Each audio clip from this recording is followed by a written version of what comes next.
elementary school.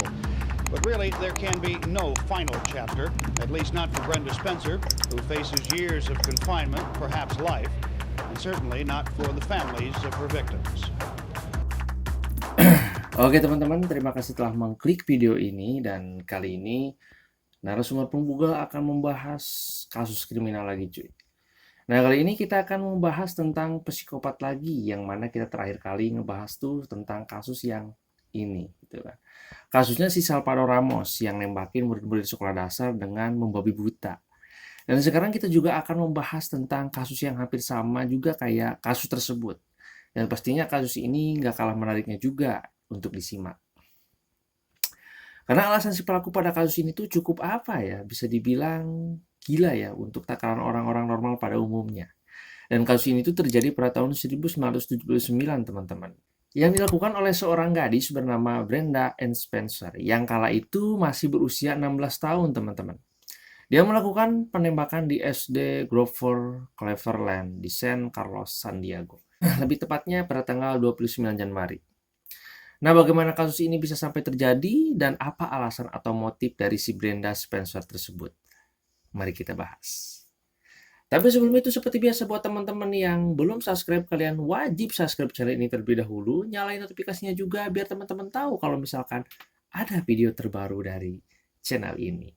Dan jika sekiranya kalian suka dengan video ini, boleh banget untuk klik tombol like-nya dan share video ini ke teman-teman kalian yang sekiranya juga menyukai tentang kasus-kasus kriminal semacam ini.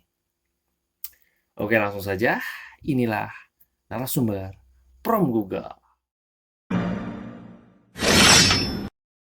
Brenda Ann Spencer, seorang gadis yang lahir pada tanggal 3 April tahun 1962. Dan si Brenda Spencer ini menurut sumber yang didapat, katanya sejak kecil dia itu sangat menaruh perhatian khusus kepada kisah-kisah kekerasan. Jadi dia itu tidak seperti layaknya remaja wanita umur 16 tahun pada umumnya gitu kan. Yang kebanyakan remaja-remaja pada usia tersebut tuh lebih suka dalam hal yang berbau feminim. Nah kalau si Brenda ini tuh nggak suka sama sekali. Dan perilaku yang aneh ini malah didukung oleh ayahnya juga yang bernama Wallace Spencer yang memberikan si Brenda ini senapan semi otomatis kaliber 22 sebagai hadiah Natal setahun sebelumnya. Padahal sebenarnya Brenda Spencer pada saat itu meminta jam tangan, tetapi entah apa yang ada di pikiran ayahnya, si Wallace Spencer justru malah memberikan senjata api. Kan ini agak-agak gimana gitu kan, anak cewek loh ini. Nah, sebelum kejadian penembakan massal tersebut, si Brenda ini sempat mengatakan kepada teman sekolahnya, ya bisa dikatakan dia itu curhat gitu kan, bahwa ia akan membuat suatu hal yang besar dan membuat namanya menjadi terkenal di televisi. Ya, karena pada tahun tersebut tuh belum ada sosmed gitu kan, seperti sekarang. Jadi tuh intinya ingin masuk TV gitu. Dan akhirnya hari-hari yang ditunggu-tunggu Brenda pun akhirnya tiba. Pada tanggal 29 Januari tahun 1979, lebih tepatnya hari Senin, Brenda meminta izin untuk tidak masuk sekolah kepada Wallace, sang ayah.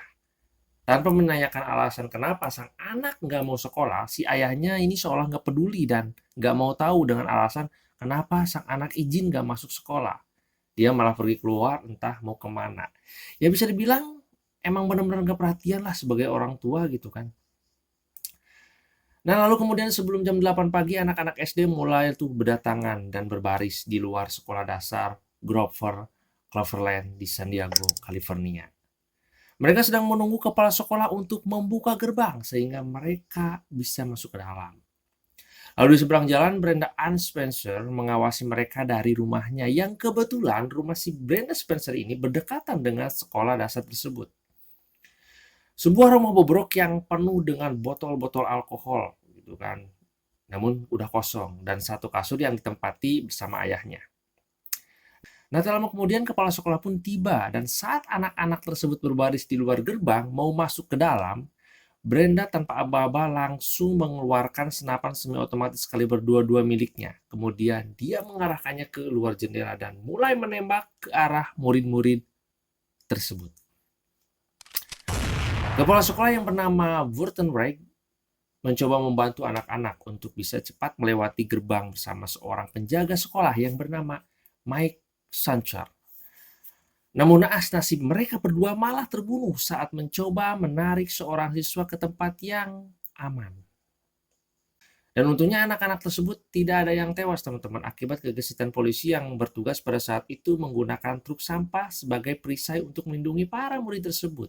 Makanya banyak nyawa yang tertolong pada saat itu. Meskipun beberapa dari mereka nampak terluka parah. Dan pada kejadian hari itu, si Brenda ini melepaskan 36 kali tembakan dari jarak 150 kaki selama kurang lebih 20 menit, teman-teman. Nah, kemudian setelah melukai 9 orang siswa dan membunuh 2 orang, yaitu kepala sekolah dan penjaga, si Brenda Spencer ini kemudian meletakkan senapannya karena sudah kehabisan amunisi. Lalu kemudian dia menutup dan mengunci semua pintu dan jendela rumahnya.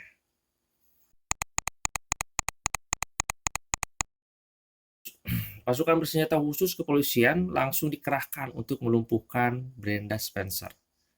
Dengan sebuah komando, gerombolan mobil polisi langsung mengepung rumah tersebut dan mengamankan perimeter sampai beberapa blok, gitu kan. Polisi kemudian mengirim negosiator untuk berbicara dengan Brenda and Spencer, yang sayangnya tidak mau bekerja sama, gitu kan. Malahan si Brenda ini mengatakan bahwa dia bersenjata dan masih memiliki amunisi. Jika mereka memaksanya keluar, dia akan keluar dan menembak. Namun hal tersebut cuma ya akal-akalan si Brenda mungkin ya untuk menggeretak pihak kepolisian karena sudah jelas-jelas amunisi yang dia punya pun sudah habis. Nah, selang beberapa waktu kemudian akhirnya polisi berhasil membujuk si Brenda Spencer. Dia bersedia melakukan wawancara dengan wartawan surat kabar The San Diego Union Tribune. Namun perlu waktu beberapa jam sampai akhirnya si Brenda Spencer ini memutuskan untuk menyerah dan pasrah kepada kepolisian. Dan setelah menyelidiki rumah tersebut, polisi menemukan botol bir dan whisky kosong berserakan di dekat Brenda Spencer. Namun meskipun begitu, Brenda mengklaim bahwa dia tidak dalam kondisi mabuk saat melancarkan aksinya tersebut. Botol-botol tersebut hanyalah bekas ayahnya yang mabuk. Dan pada akhirnya dia pun ditahan, teman-teman.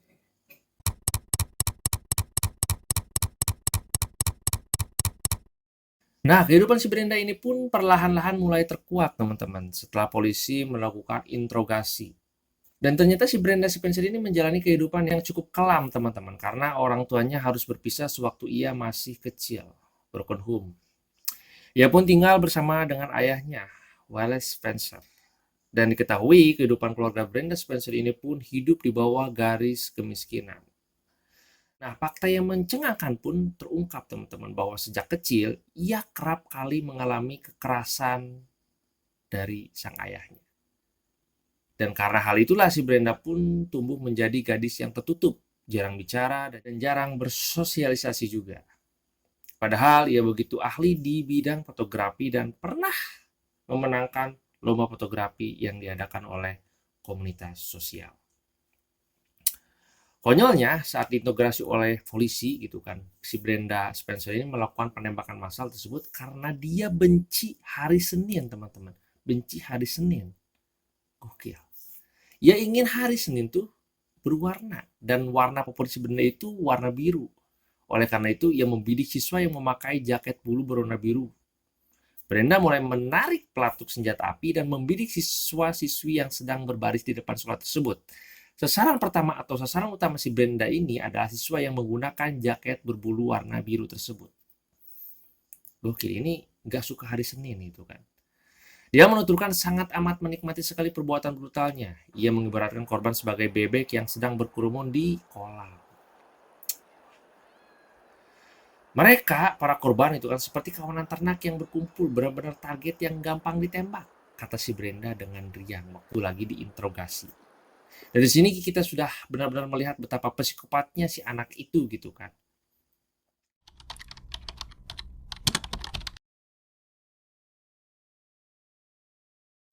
Nah, meskipun saat itu Brenda Ann Spencer baru berusia 17 tahun, dia tetap diadili sebagai orang dewasa karena kejahatan yang dia lakukan dikategorikan sangat berat.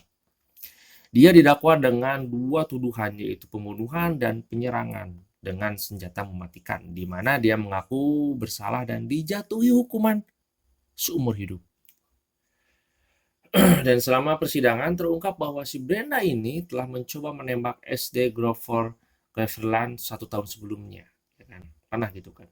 Dia menembak keluar jendela sekolah meskipun tidak berhasil melukai siapapun gitu kan. Petugas menyarankan agar dia menghabiskan beberapa waktu di rumah sakit jiwa saja karena diduga mengalami gangguan mental. Hal itu berdasarkan pada laporan yang mengatakan bahwa si Brenda Spencer ini telah menunjukkan tanda-tanda ingin bunuh diri saat ditahan. Sayang, ayah Brenda ini menolak memberikan izin kepada putrinya untuk dirawat di rumah sakit jiwa, mengklaim bahwa anaknya itu dapat mengatasi pikiran bunuh diri dan depresinya sendiri.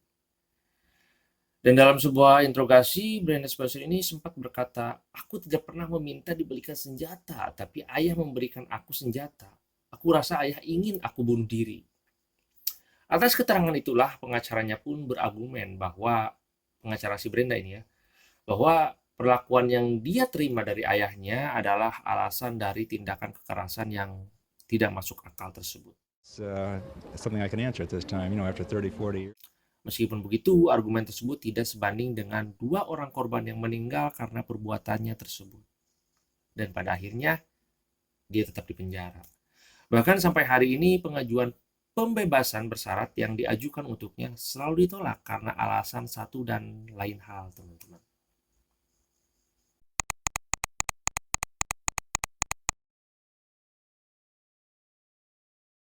Banyak hal yang bisa kita ambil dari kasus tersebut, teman-teman. Kita tidak bisa menjudge bahwa si Brenda Ann Spencer ini murni seorang psikopat, enggak.